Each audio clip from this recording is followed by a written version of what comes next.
Next one. Now this is not a design aptitude or something to do with graphics. This is numerical value that has been given to you and you have to complete the series. So how do you proceed ahead with these type of questions? You try to understand the pattern. Okay, so between 10 and 30, what do you have?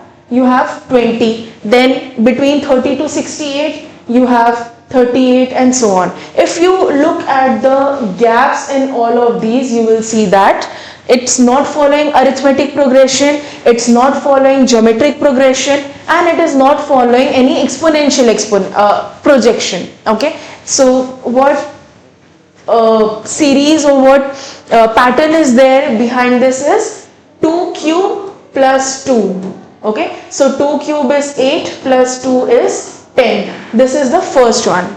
Now the second one, 3 cube plus 3. 3 cube is 27 plus 3 gives you 30.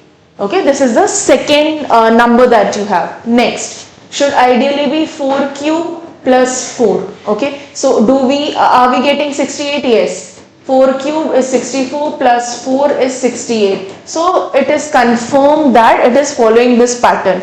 Now after 2, 3, 4 and 5, what should be coming? This is first, second, third and fourth. Okay, so what should be coming over here is 6 cube plus 6. So 6 cube plus 6, 6 cube you know is 216 plus 6 will give you 222 as the answer. Do we have that in the option? Yes, option number 4, that is 222 is the correct answer. Now just to be double assured, just to recheck, you can solve for 350. Check whether 7 cube plus 7 is 350 or not. That will